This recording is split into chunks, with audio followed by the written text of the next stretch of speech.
Dan, why don't you start us off? The what most intriguing team in the NFL Yeah, draft? you chose the Chargers. I will. Oh yeah, I will go with the Chargers. Round one. Let's see what we're gonna do. I know everybody's pissing their pants about receiver and everything else, but I still have a feeling it being so what's it called? It being so D tackle heavy and everything else. I wouldn't be surprised if we get a D tackle in the first round. I wouldn't be surprised if we get, who else was good that was in there? 22nd pick in the NFL draft. The Los Angeles Chargers select Shedeur Sanders, quarterback, Colorado. Right. We're not serious at that point. Shut the whole thing down. No, honestly, I am interested. Shiloh Sanders. As stupid as this sounds, I'm interested to see where those nincompoops go. Him, Travis, that's about it. Everything else, I'm kind of like, Shiloh. You know me, I'm not. I already told you, I don't have to watch the draft to know where he's going. I'm gonna touch my crystal ball and boom, I know what's going. Dude, but if he signs with the Chargers, that's gonna be an epic That's not gonna be good. I'm not like I said, I'm not a huge draft guy. It is what it is. I usually watch it on mute while I'm doing something else. Can we get Shiloh on the show? No thanks. Dan, this is gonna be Dan and Dago and Shiloh. Thanks. No thanks. Yeah, so most intriguing team, Chargers, because that's the one I'm interested in. Everyone else I don't really care for. I can't have them mess up this pick. So do you guys think the Bengals are just gonna go completely defense? They whole have draft? to. Yeah, I think they have to. Yeah. That's how you fill out for them. Well, an offensive line. That's how you fill out the team cheaply, right there. Vic, I like yours. Go ahead. I'm gonna go with the 3-time defending offseason champs, the Chicago Bears. I want to know what they're gonna do with that number 10 pick, because they can go, if Ashton Genty falls to them, they can go with running back, they can go with the lineman there, and I want to know what Ryan Pace is gonna do there with this, with this team. And they continue to win the offseason, but yet, they're going to be a sexy pick to make the playoffs. I'm not going to fall for it this offseason. I want to see what else they do the rest of this offseason. But so far, they're once again winning the offseason, and it hasn't turned into anything. You know what? Maturity would be Ryan Poles going with that 10th pick and going offensive line. Yes. Keep going line. Yeah. That's what you need. You don't need Ty Warren. You already have Cole Kmet. You already have guys that you already have a good weaponry. What you need is offensive. Your offensive line is still bad. They're still missing. Not believe. Make the first 2 picks O-line. Just keep getting more cracks. Your tackles are bad. Your center's not very good. Your right guard, Jonah Jackson, is not very good either. That left guard is the only thing that's good, and it's because it's Joe Tooney. We don't know if he's going to fit into your system, though, Robert. But the rest of it is just bad. Oh my god! And they have two second-round picks from the trade with the Panthers, so they still have plenty of picks there. And the other thing too with Ryan Poles is, do you go with the best player available, as you guys just said with the offensive lineman? Or do you just continue to add depth to this team and try to finally break through? Because winning the offseason for me doesn't do anything anymore for this team. You need to take that next step. Ben Johnson, as your head coach, awesome. But is that defense going to take a step back now that you don't have your head coach, who was the main staple for that defense? We saw what happens when you get rid of a defensive guy. And that the team kind of goes to shit because of it. So to me, this is why they're so intriguing. Like you saw what happened last year. Harbaugh had the chance. Hey, Malik Neighbors or Joe Alt, and he's like, you know what? That offensive line is horrendous. I need to start working on that.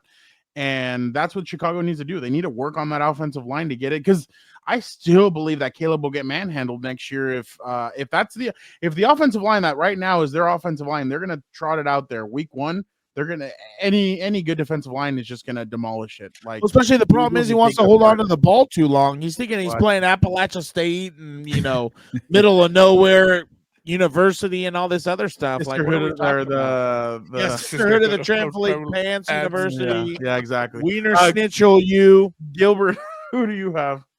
Since we talked a lot about the New Orleans Saints, I'm gonna take the one that you had on the rundown, Victor, because I think the New York Giants are intriguing because of the whole workout. But okay. Oh, really? I said Vic on the rundown. Okay, if you're just gonna do it, then I'll go a different team. No. Go ahead. Go. I have another one. One. All right, then. We're all gonna just change teams here. But because the workout. Shedeur Sanders, people like I hate the reports this time of year because everybody's bored. Like Shedeur is gonna fall out of the top 20, or he won't be a top 3 pick, and now he's getting a workout with the New York Giants. I think that tells me something. There's something going on there where they're saying, you know what, we like this guy, and then the other side is saying we don't really care for him. Well, you know what, bring him in. Let's try to figure it out here, and you know. It'll be pretty funny that everybody spent the whole offseason saying how terrible this draft class is, but the top 2 out of the top 3 pick are going to be quarterbacks here. So Sanders and Cam Ward. But we'll see what the Giants do. And imagine having Shedeur Sanders, Jameis Winston, and Russell Wilson in the same quarterback room. Oh, and Tommy DeVito too. Maybe do Hard Knocks again, New York Giants there. But also, do you pass an Abdul Carter to get Shedeur Sanders? That was going to be my. That's tough. Yeah, but also too, like if you already have Brian Burns and Kayvon Thibodeau and Dexter Lawrence, you keep loading up. I would actually, because the Eagles just won a Super Bowl doing that. But it's very intriguing because they probably want Travis Hunter. Do the Browns take Travis Hunter number 2? I think they probably will. But maybe they kind of panic and said, you know what, we wanted Hunter. Let's take the other guy and Shedeur Sanders and see what happens. I was gonna go with the Giants, but now I'm gonna go with the team that you just said, the Cleveland Browns. Like, what are you doing? Like. Yep. I'm telling you, it has to cross Cleveland's mind. If we have Abdul Carter on one side and we have Myles Garrett on the other, your pass rush is just epic, right? Like, you're going to decimate teams and beat the crap out of them. But then at the same time, you're like, well, could we use Travis Hunter? Now, I think it's interesting that Travis just came out and said that he wants to play both sides, that if a team stops him from playing both sides, he doesn't want to play for them. Well, Cleveland has a bunch of corners. So my question is, well, where are they going to plug him in if they have a bunch of corners? So there's the one question. So I wonder if he's like, hey, I don't want to go to Cleveland, and this is the way of me saying it. Like, they'll I don't want to trade play one for you. like, huh? Maybe they'll trade one. Well, yeah, but and that's where I think the Chargers would take trade one advantage for a rookie. No, they like Fernando said they have a bunch. Like, why not trade? Yeah.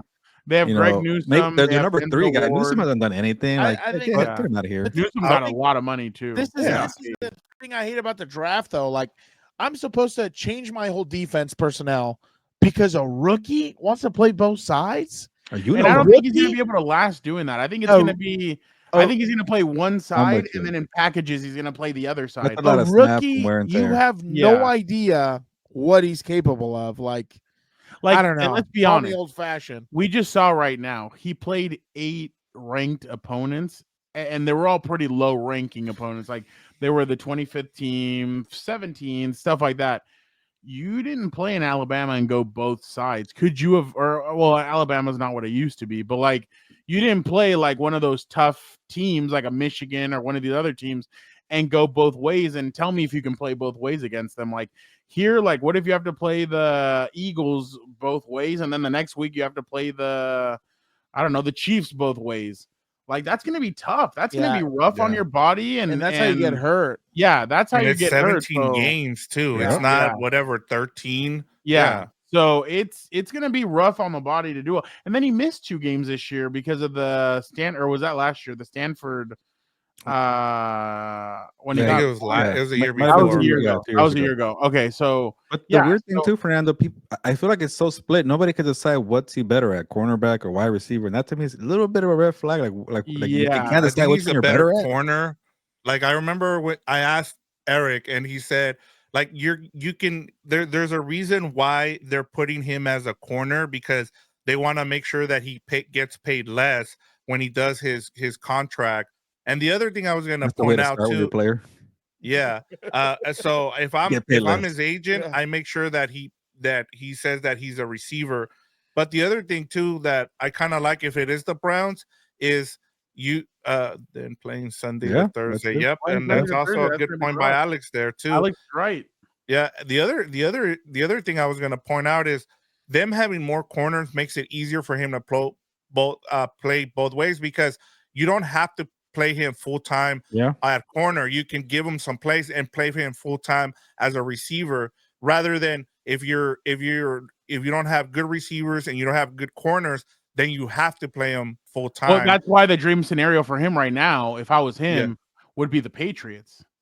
With the Patriots, they have Christian. They need all the help, but they have Carlton Davis also, so you don't need essentially to play. I mean, I guess he'll be the number 1 wide receiver though right away. Huh? Yeah, I know Cleveland, but who's the quarterback? Why would I want to go to Cleveland? There's no quarterback there. Kenny I don't Pickett. get any of that. I would rather It's go. gonna, it's gonna Yeah. be Kirk Cousins. Like Yeah. it's just there's too much noise. But I for wouldn't it want not to play with Kirk. Like I'd rather play with Drake May, an Yeah. up and coming His kid. arm's gonna fall off in November. Yeah, exactly. So I Got just, you back I mean, there. we saw exactly what happened there.